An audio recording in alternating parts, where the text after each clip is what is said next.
What's up, Hyperfast Nation? On this episode of the show, we are taking a look at the bombshell National Association of Realtors antitrust settlement, which just dropped in the last few weeks, and what that means for the future of buyer agency. Stand by for this episode of the Hyperfast Show.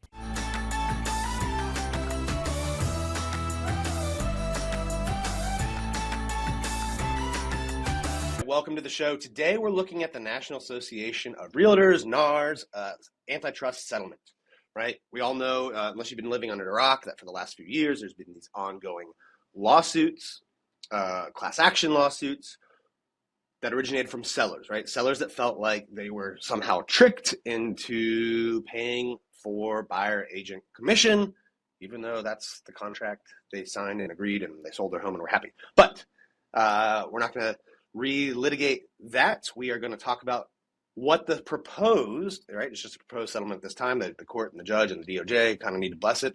But we're going to talk about what the proposed settlement does and the potential impact. So in the settlement, the National Association of Realtors is going to pay out $418 million over the next 4 years.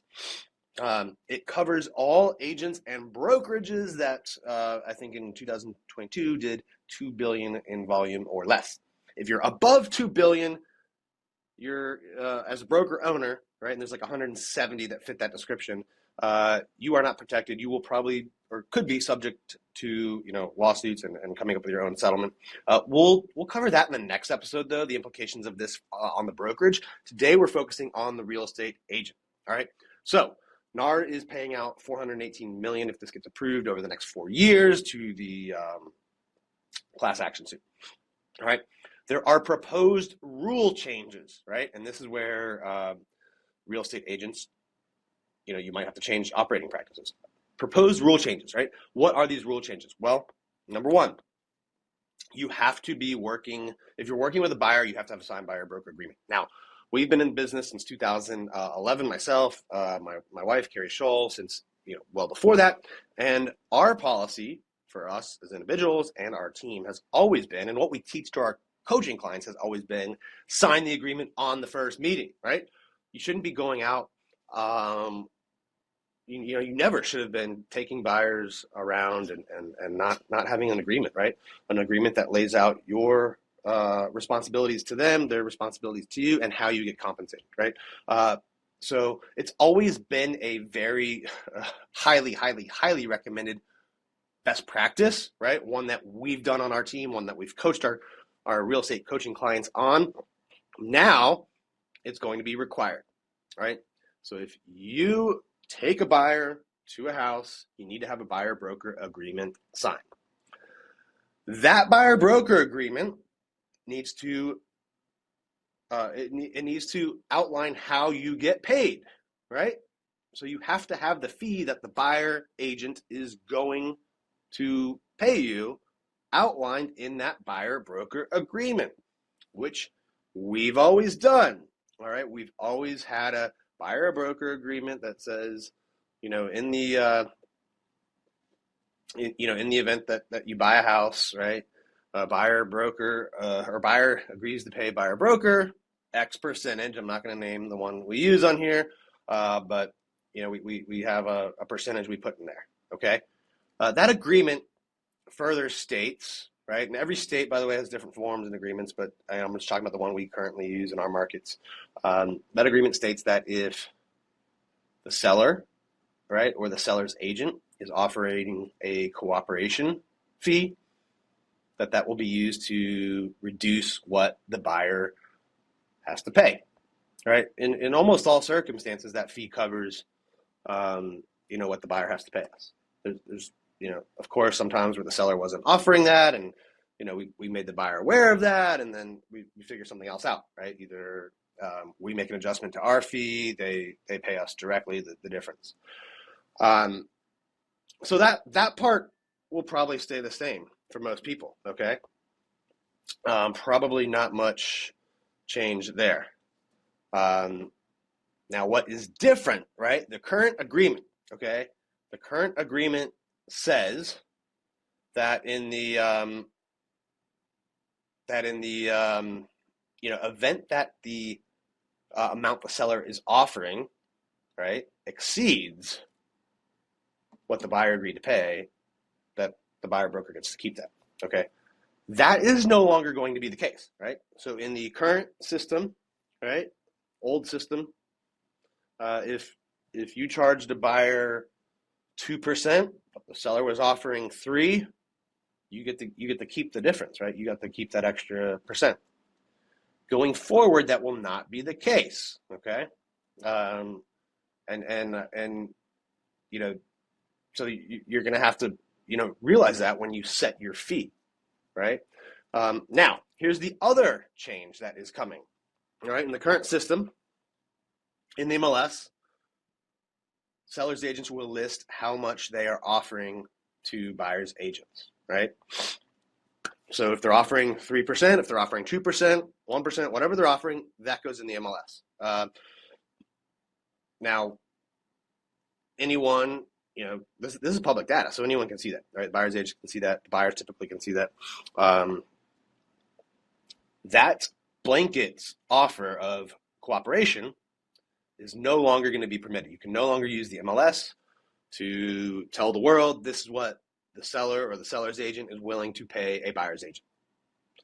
The seller and the seller's agent can still offer compensation to a buyer's agent. You just can't use the MLS to do it, right? So this will involve a phone call or email or some type of communication with the listing agent asking if there is a fee that they are going to be offering to people that bring a buyer, to agents that bring a buyer, either from the listing agent or the seller, okay? But it's no longer universal. So what are the implications of this, right? What are the implications? Well, sellers are going to have a discussion up front with their listing agent about if they want to offer cooperation or a fee incentive for buyer's agents. Just like they do now, right?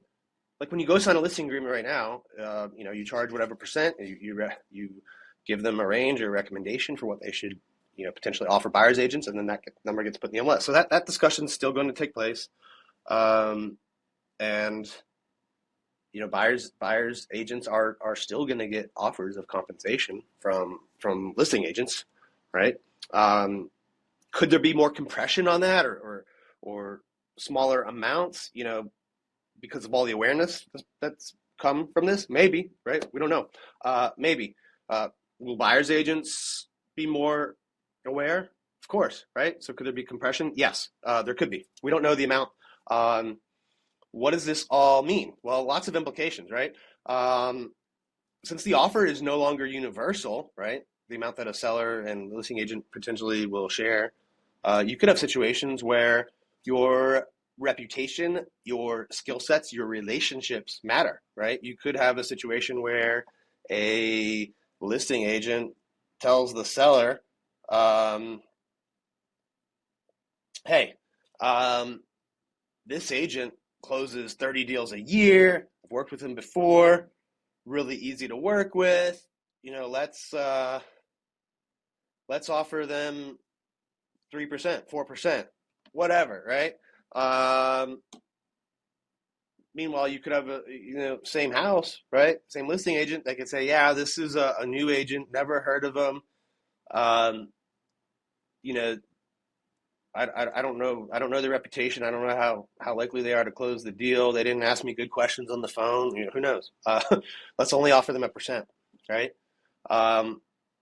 You certainly could have that. So more than ever, I think if you're a real estate agent, work on your skills, work on your reputation, work on your relationships in the industry. The other general piece of advice I'll give is really work on your communication, work on your skills. Now, if all along, right, you're one of the agents that has the buyer agent meeting up front, present your value up front, the changes are going to impact you less, right? If you're one of those agents that just takes a call, goes and opens the door, doesn't talk about agency, relationship, and fees at all, or until the offer is about to get submitted, it's going to be harder for you, right? You're going to have bigger adjustments. The agents that have been properly explaining their value up front, doing a buyer needs analysis up front, doing a reality check analysis up front, presenting your value up front, it is going to be a lot less of an adjustment for you, right? You're still going to have to spend a little bit more time probably explaining how you get paid, right? But you've kind of been doing that already, and then you're going to have to, have this other negotiation, either by calling a listing agent, right, or using the offer, to get the seller or the seller's agent to cover your cost, or maximize that, right? So that you don't have to ask your buyer as much for that. All right, so that part will be new for everyone, but I think the agents that have been doing this the correct way, getting the buyer agency agreement up front, are going to have an easier time to adapt. Okay, you are going to have to add the skills of negotiating commission with the listing agent, with the seller potentially.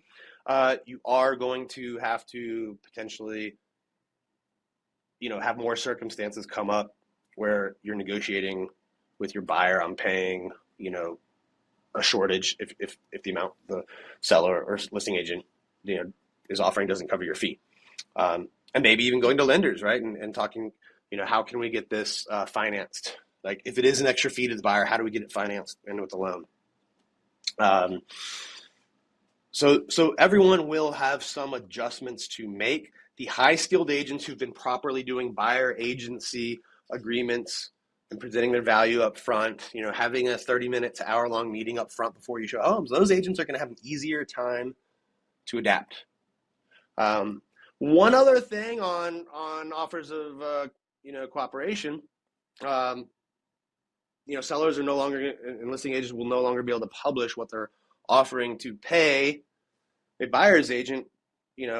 They can't put that in the MLS anymore. You can offer closing cost credits though, right? So you can say in the MLS, seller will pay, X percent towards buyer's closing costs, and part of the buyer's closing cost is the fee they pay a buyer's agent. So there's a way to offer something similar to that, right, in the MLS. So just keep that in mind. If you have not taken our buyer's agent course, you can go to hyperfastacademy.com. We did a 9-part series last year where we released lots of our Master the Buyer Game podcasts. So you can go back and watch those. We released those back in August of 2023.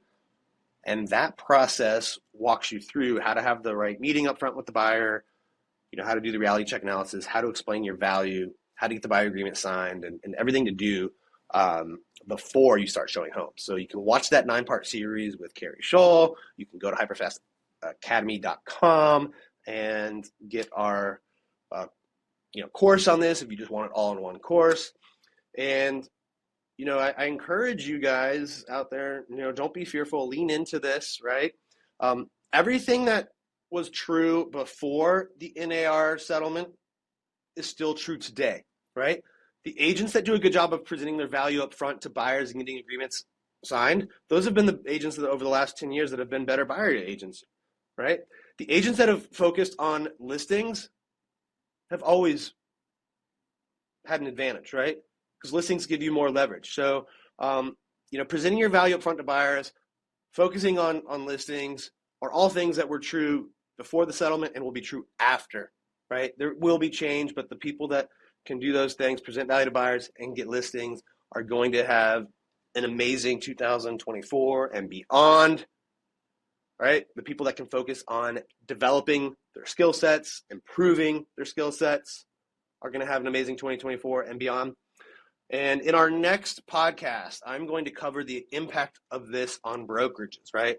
Today was about the agent level, what you need to do, what you need to prepare. Next podcast, we're going to talk about how this will affect brokerages, all right? And speaking of brokerages, if you're a real estate agent out there and you want to learn what it's like to partner with Carrie Scholl and I at eXp Realty, send me a text message, 703-638-4393, right? When you move over to the platform with us, it's going to lower your fees. It's going to give you access to tons of trainings, tons of collaboration, stock awards, revenue share, right? Residual income that can change your life. Plus, when you do it with Carrie or myself or one of the agents in our group as your sponsor, we give you access to tons of coaching, to tons of resources to help you sell more homes and build your revenue share. All you need to do is send me a text message, 703-638-4393, and you can learn what it's like to be sponsored by one of the top sponsoring and selling agents at eXp Realty. Thanks for tuning in to this episode of the show. We'll see you next time.